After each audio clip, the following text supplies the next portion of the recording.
Hello everyone, अस्सलाम वालेकुम। आज हमारा कंटेंट राइटिंग का लेक्चर नंबर 10 है और आज हम डिस्कस करेंगे कि कोई भी आर्टिकल जो ऑलरेडी पब्लिश हुआ हुआ है, आपने भी उसी टॉपिक पे आर्टिकल लिखना है, तो आप उसको रीराइट कैसे करेंगे। ठीक है, तो 2 से 3 मिनट वेट कर लेते हैं, उसके बाद स्टार्ट करते हैं।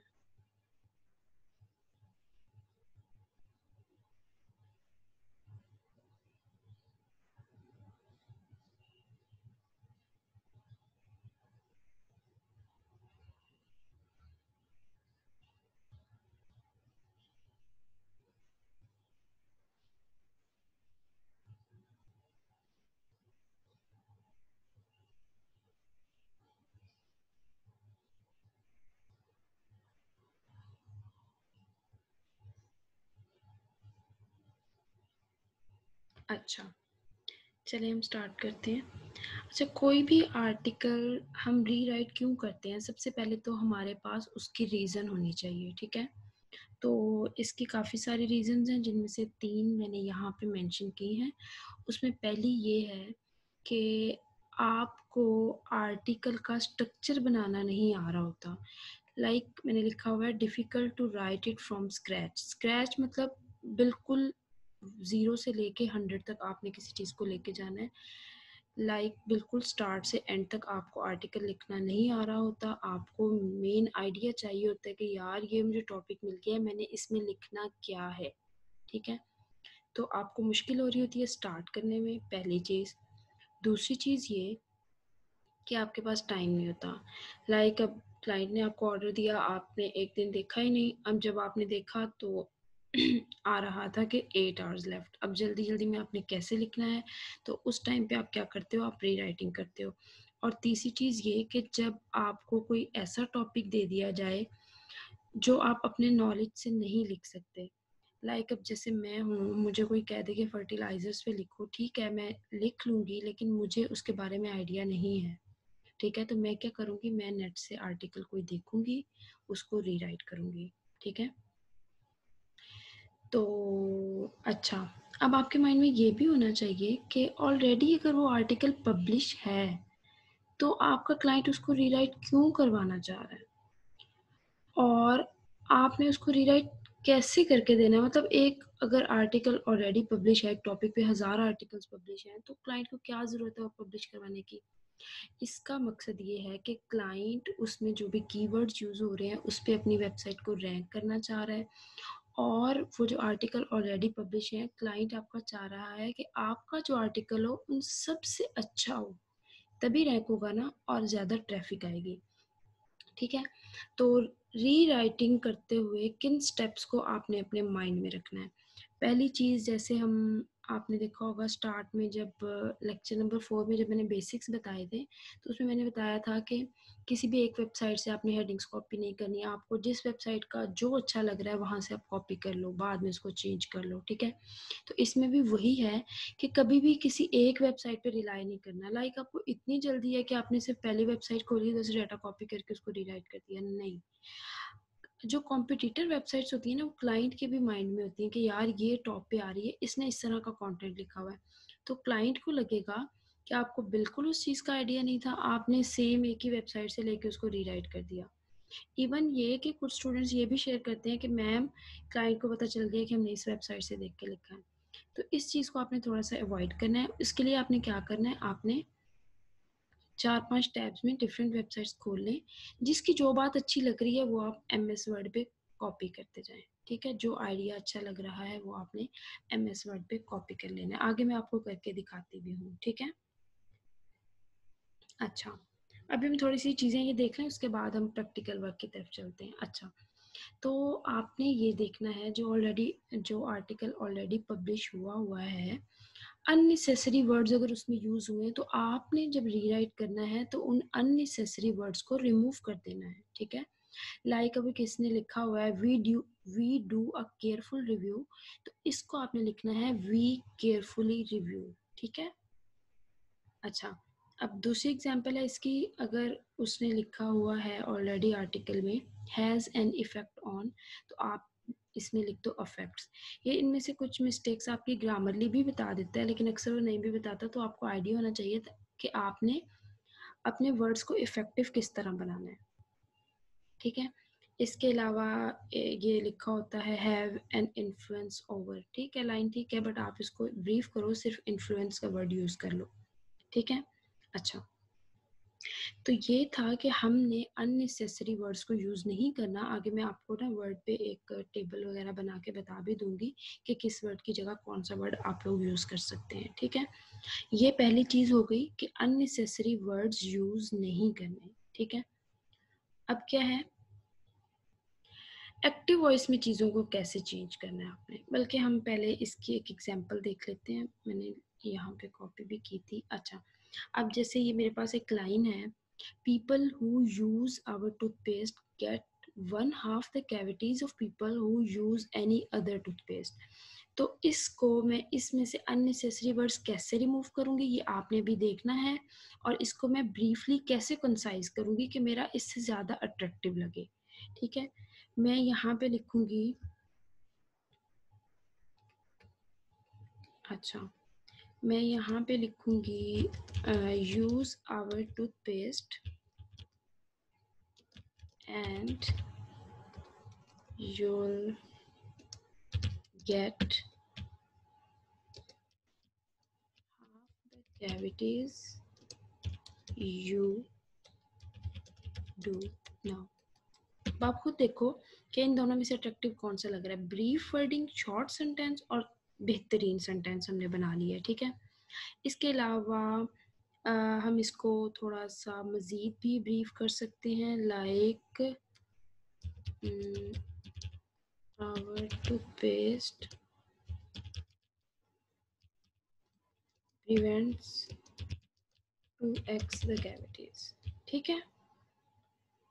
इसके अलावा एक और तरीके से भी इसको हम लिख सकते हैं, लाइक आवर टूथपेस्ट डबल्स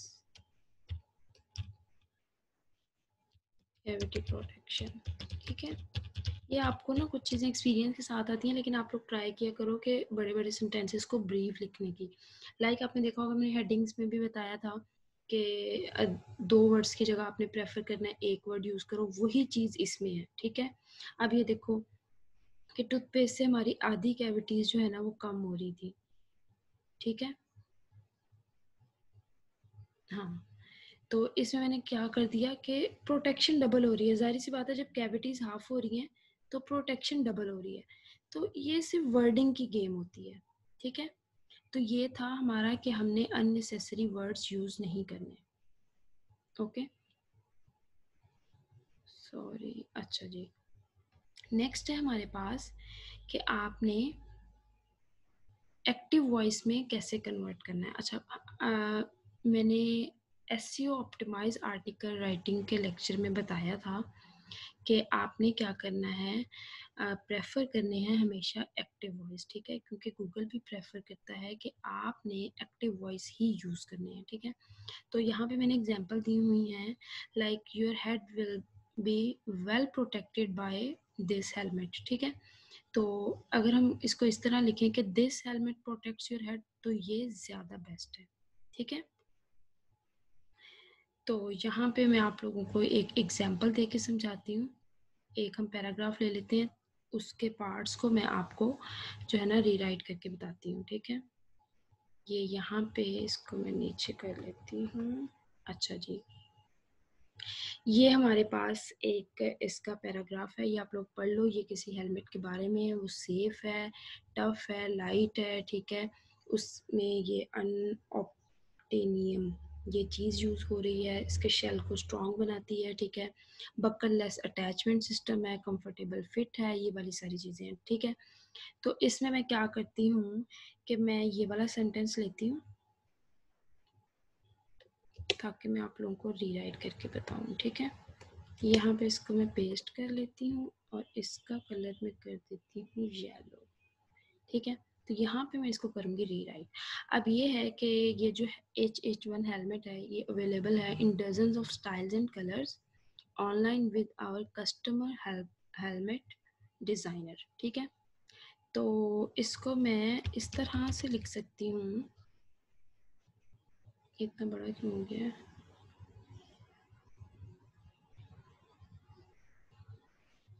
अच्छा जी, तो इसको मैं इस तरह से लिखूंगी, design your perfect HH1 now with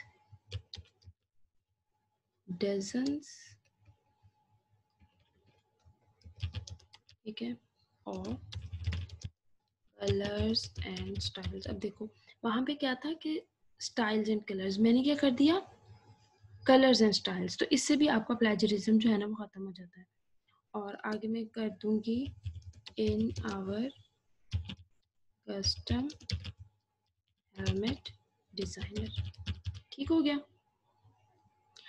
अच्छा, अब मैं ऊपर से कोई और लाइन लेती हूँ और हम उसको रीराइट करते हैं, ठीक है। चलें ये वाली ले लेती हूँ, एंड ये वाली, ठीक है। इसको मैं नीचे करती हूँ पेस्ट, ठीक है। इसको मैं कर देती हूँ येलो। अच्छा, अब आप लोग भी साथ साथ ट्राई करो ताकि आप लोगों को भी करना है, ठीक है। तो ये लाइन थी, the strong shell makes lots of room, के जो उसका शेल है उसकी वजह से अंदर काफ़ी सारी स्पेस बन जाती है। So we use better padding that takes less space but protection, मतलब प्रोटेक्शन ज़्यादा है और स्पेस इसकी पैडिंग की कम है, ठीक है। तो मैं यहाँ पे लिखूँगी the strong shell means you need less padding, ठीक है। और मैं क्या लिखूँगी, द रूमी HH1 जो हेलमेट था हमारा वो still protects better than any other helmet, ठीक है। मतलब थोड़ा सा लाइंस को चेंज करें, आपने एक दफ़ा माइंड में आ गया ना कि हेलमेट की आपने प्रॉपर्टीज बतानी है, तो उसके अकॉर्डिंग आपने थोड़ी बहुत चेंजिंग करते जाना है, ठीक है। कोई एक आधी लाइन और भी करके बता देती हूँ। चलो ये छोटी सी लाइन ले लेते हैं, ठीक है।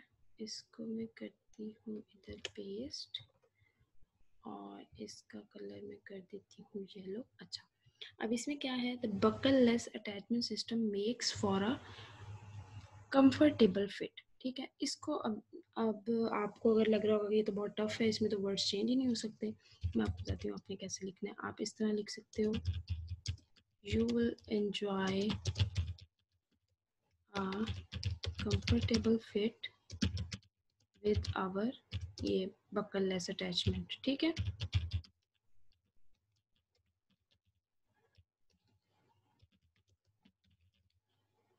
ठीक हो गया।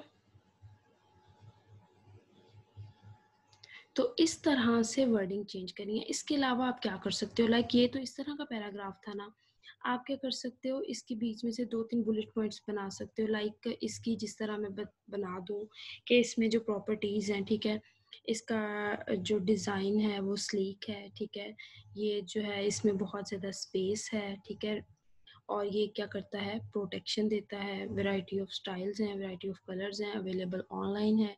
इस तरह की चीज़ें आपने मतलब उसके पैराग्राफ में से निकाल लेनी है। अगर आप मतलब आपने जहाँ से आर्टिकल कॉपी पेस्ट किया वहाँ पे सिर्फ पैराग्राफ्स पैराग्राफ्स पैराग्राफ्स हैं, आप क्या करो, बुलेट्स बना लो। अगर बुलेट्स हैं आप उसकी सब हेडिंग्स बना लो। ये आप पे डिपेंड करता है आपने घुमाना कैसे है, लेकिन ये है कि आप कोशिश करो जहाँ से भी जो भी आर्टिकल जहाँ से कॉपी पेस्ट किया है, जो रीराइट किया है, अगर उन दोनों को कंपेयर किया जाए तो आपका आर्टिकल ज़्यादा अच्छा होना चाहिए, ठीक है। क्लियर है? अच्छा, हम चलते हैं आगे। ओके, तो हमने देखा रीराइटिंग के 3 स्टेप्स हैं। सबसे पहले आपने अननेसेसरी वर्ड्स को रिमूव करना है। अभी मैं अननेसेसरी वर्ड्स की एग्जांपल्स भी देती हूँ, मैं भूल ही ना जाऊँ। अच्छा, प्रेफर करना है एक्टिव वॉइस यूज़ करें। अगर जो आपने वेबसाइट ली है वहाँ पे बहुत ज़्यादा पैसिव वॉइस है तो आप कोशिश करें कि आपने उनको एक्टिव वॉइस में कन्वर्ट करके यूज़ करें, ठीक है। और तीसरी चीज़, सेंड करने से पहले हमेशा प्रूफ रीड ज़रूर करना है, ठीक है। आप ग्रामरली वगैरह से चेक करें, लेकिन खुद भी प्रूफ रीड करें, अक्सर स्पेलिंग ग्रामरली भी ठीक नहीं करता, ठीक है। तो मैं अब आप लोगों को थोड़ा सा अननेसेसरी वर्ड्स की एग्जांपल्स दे देती हूँ यहाँ पे।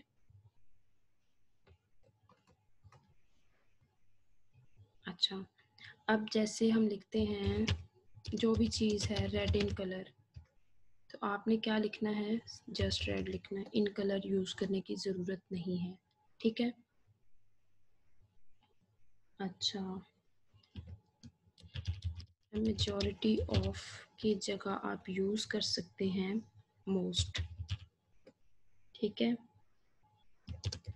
नंबर ऑफ की जगह आप यूज़ कर सकते हैं मैनी। अच्छा, एब्सोल्युटली इसेंशियल की जगह सिर्फ इसेंशियल, ठीक है। एब्सोल्युटली कोई आप देखना ग्रामरली भी एरर दे देता है कि ये वर्ड ठीक नहीं है, ठीक है। अच्छा, इसका क्या मसला है भाई, कोई मसला नहीं। अच्छा, इसी तरह अगर एब्सोल्युटली नेसेसरी है या एब्सोल्युटली परफेक्ट है, तो एब्सोल्युटली वर्ड को आप एक्सक्लूड कर दो, ठीक है। एक्चुअल एक्सपीरियंस की जगह सिर्फ एक्सपीरियंस, ठीक हो गया। इससे ही दे रहा है। अच्छा, उसके बाद एडिड या एडिशनल बोनस अगर आप लिखते हो, एडिड या एडिशनल बोनस, तो सिर्फ बोनस इज एनफ, ओके। अच्छा, एडवांस नोटिस, इसकी जगह सिर्फ नोटिस, ठीक है।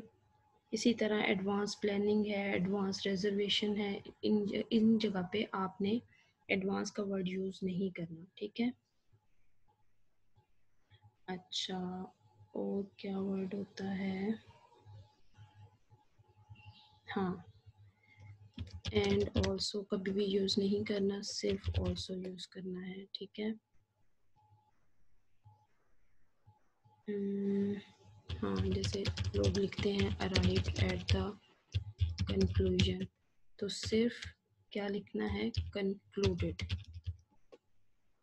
ठीक है। एज अ कॉन्सिक्वेंस ऑफ, मतलब लोग ना सिर्फ वर्ड काउंट पूरा करने के लिए इस तरह के वर्ड यूज़ करते हैं, लेकिन ये ठीक नहीं है, ठीक है। आपको पता होना चाहिए कि आप अगर ये वर्ड उधर यूज़ हुआ हुआ है तो आपने कौन सा वर्ड यूज़ करना है।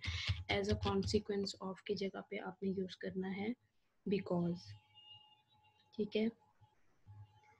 आस्क द क्वेश्चन, ठीक है। कोशिश करनी है इसकी जगह आस्क यूज़ करें, वैसे ये आस्क द क्वेश्चन मुझे ठीक लगता है, ठीक है। एट द प्रेजेंट टाइम की जगह क्या यूज़ करना है, नाउ। इसी तरह at this point in time की जगह भी नाउ, ठीक है। बेसिक फंडामेंटल्स की जगह सिर्फ फंडामेंटल्स। अच्छा, जो इस तरह के वर्ड्स होते हैं ना, बेसिकली, टोटली, आपने देखा होगा ये ग्रामरली भी अलाउ नहीं करता, तो आपने कोशिश करनी है लाइक बेसिकली हो गया, एसेंशियली हो गया, टोटली हो गया, ठीक है, ये वाले वर्ड्स अवॉइड करने हैं। अच्छा जी, ब्रीफ मोमेंट की जगह सिर्फ मोमेंट, मोमेंट हमेशा ब्रीफ ही होता है, उसके साथ ब्रीफ लगाने की ज़रूरत नहीं है, ठीक है। अच्छा, came at a time, when की जगह सिर्फ केम, ठीक है। कैंसिल आउट की जगह सिर्फ कैंसिल। हालांकि आप देखो वर्ड्स ये भी ठीक है, लेकिन ये ज़्यादा प्रिसाइज है। अच्छा जी, और क्या होता है, करंट ट्रेंड या करंट स्टेटस की जगह सिर्फ ट्रेंड यूज़ करो, ठीक है, सिर्फ स्टेटस यूज़ करो। डिस्पाइट द फैक्ट, ये तो बहुत कॉमन वर्ड है, डिस्पाइट द फैक्ट, इसकी जगह क्या यूज़ करना है, ऑल्दो, ठीक है। डिफरेंट काइंड्स की जगह सिर्फ काइंड्स, ठीक है। ड्यूरिंग द कोर्स ऑफ की जगह या तो ड्यूरिंग या फिर वाइल, ठीक है। एंड रिजल्ट्स की जगह रिजल्ट्स, रिजल्ट्स हमेशा एंड में ही आती हैं, ठीक हो गया। ईच एंड एवरी, हम देखो होगा अक्सर यूज हुआ होता है, इसकी जगह से एवरी। अच्छा, और क्या हो सकता है, हाँ एग्जैक्टली द सेम, इसकी जगह यूज करो सिर्फ द सेम, ठीक हो गया। इस तरह बहुत सारे वर्ड्स हैं, जैसे कि फ्यूअर इन नंबर, ठीक है, तो सिर्फ यूज करो फ्यूअर, जिस तरह लेस इन नंबर भी होता है तो सिर्फ लेस यूज करना है, ठीक है। फाइनल आउटकम की जगह सिर्फ आउटकम, ठीक हो गया।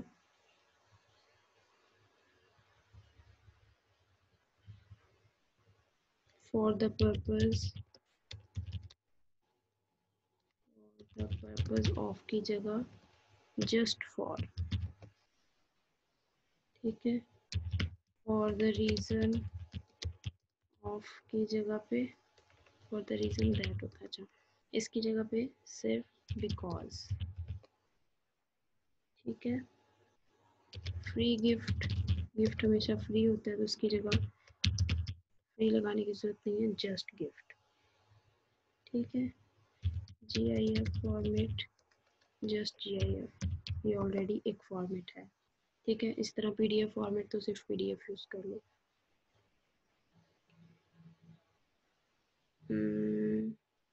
और क्या हो सकता है,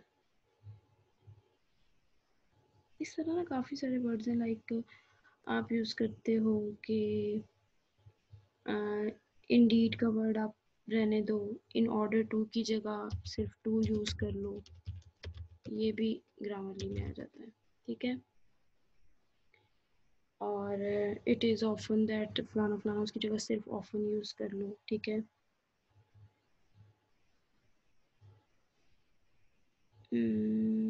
हाँ एक और भी मैं आपको बताती हूँ, जिस तरह पास्ट हिस्ट्री लोग लिखते हैं तो हिस्ट्री इज़ ऑलवेज पास्ट, ठीक है, इसके जगह पास्ट लगाने की ज़रूरत नहीं है। इसी तरह पास्ट रिकॉर्ड्स, तो रिकॉर्ड भाई ऑलरेडी पास्ट है, बना हुआ रिकॉर्ड, तो इसकी जगह हमें पास्ट लगाने की ज़रूरत नहीं है, ठीक है।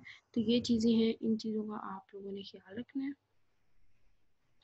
और ये चीज़ें आती हैं प्रूफ रीडिंग में, एक दफ़ा आपने आर्टिकल लिख लिया तो आप ये चीज़ें चेक कर लो कि कौन से सेंटेंसेस, कौन से वर्ड्स मज़ीद आप ब्रीफ कर सकते हो, ताकि आपने जो लिखा है वो ऑलरेडी लिखे हुए आर्टिकल से बेहतर हो, ठीक है।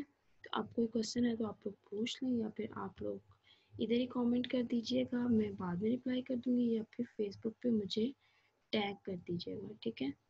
तो आई होप आज का लेक्चर आप लोगों को समझ आ गया होगा। आज से आप डेली कुछ ना कुछ 300 वर्ड्स डेली रीराइट करना सीखें, ताकि आपकी इंग्लिश इंप्रूव हो, आपको वर्ड्स को घुमाना आए, ठीक है। कि अगर एक लाइन, सिंपल सी लाइन इस तरह लिखी हुई है तो मैं इसको मीनिंग चेंज किए बगैर इसको किस तरह इसके वर्ड्स में चेंज कर सकती हूँ या कर सकता हूँ, ठीक है। चलें फिर, आज का लेक्चर यही था, आई होप आप लोगों को पसंद आया होगा। नेक्स्ट फ्राइडे तक, फिर अल्लाह हाफिज़।